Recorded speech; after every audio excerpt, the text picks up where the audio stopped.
chaque fois à des tensions. Et donc vous voulez les empêcher Attendez, à certaines attendez. personnes de pratiquer leur foi. Sur un terrain de sport? Mais attendez, c'est pas ça la laïcité. Enfin, excusez-moi, c'est vous qui comprenez pas, madame. Mais non, Pardon, mais je vous le non. dis sans On animosité a non interdit plus. le voile à l'école. Non mais très bien, Mais mais oui, alors pourquoi on l'interdit à eh ben, l'école? précisément, il faut lire un peu les déclarations qui ont été faites, y compris au moment de la loi de 2004 sur le voile à l'école. Les choses, elles étaient très précises. Que dit la loi de 1905 sur la laïcité? Elle dit il y a une neutralité et l'État, en quelque sorte, doit être mis à distance des religions. Bon, la première chose, c'est ça. Donc, la déduction de ça, c'est que les agents de la fonction publique, les agents de l'État ne doivent pas avoir de signes religieux distinctifs. Ça, c'est la première chose. Ensuite, on a considéré, en 2004, le législateur a considéré que des enfants à l'école devaient être protégés d'éventuelles influences religieuses et que donc, même à l'école, on faisait une extension, en quelque sorte, ça ne s'appliquait pas qu'aux agents, mais ça s'appliquait aussi aux élèves. Mais c'est Point, un c'est la seule chose qu'on a fait. En quoi maintenant on va venir... Parce que pardonnez-moi, même si j'applique votre logique, madame, il faut interdire les signes religieux dans l'espace public, et donc Non. il faut empêcher de pratiquer sa religion. Pardon, mais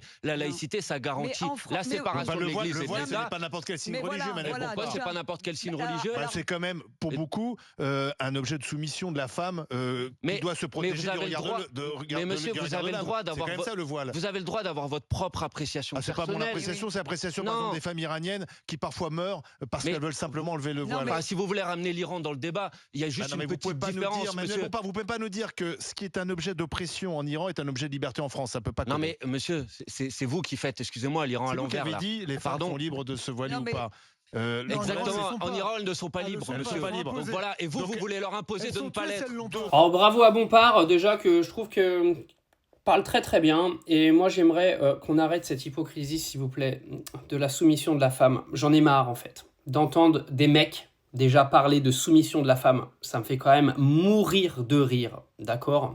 En plus des mecs qui connaissent rien à l'islam, parce que Truchot, vous m'excuserez, mais il n'est pas musulman, il n'a pas lu le Coran, donc faut arrêter de raconter des âneries et de reprendre à chaque fois le narratif de la soumission de la femme, alors qu'ils n'en ont absolument rien à foutre, vu qu'aujourd'hui ils veulent retirer cette liberté de la femme de porter son voile.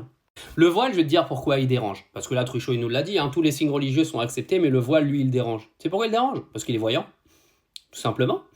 Parce que ta petite croix de catholique là qui est cachée sous ton t-shirt, personne la voit, donc tout le monde s'en fout. Le voile, ça les dérange, parce que c'est une religion qui les dérange. Croyez-moi que si vous aviez tout le monde qui sortait dans la rue, là, habillé comme les bonnes sœurs, avec leur voile, mais qu'elles étaient chrétiennes, ça gênerait personne. Hein. Ça gênerait personne. C'est juste parce que le voile, aujourd'hui, il est très voyant, et que ça représente l'islam, et qu'on est un pays islamophobe. Et aujourd'hui, vous avez tous les mecs sur les plateaux de télé qui arrivent, et qui viennent vous faire des sortes de discours de moralité, sous l'égide de la protection de la femme, alors qu'ils n'en ont rien à foutre. Est-ce que vous entendez BFM TV et CNews faire des chroniques sur les viols, les agressions sexuelles à répétition, etc., etc. Est-ce que vous les entendez faire des chroniques ? Non, mais par contre, quand il s'agit des voiles, là, il n'y a pas de problème. On fait des chroniques, on fait des débats politiques, en mode, ouais, la soumission, arrêtez. Arrêtez d'être des faux culs. Dites juste que le voile est un tissu musulman et un signe religieux musulman qui vous dérange parce qu'il est musulman. Ayez un petit peu vos couilles, portez-les, dites-le tout haut. On sait très bien ce que vous pensez de toute façon, c'est pas la peine de vous cacher. Hein.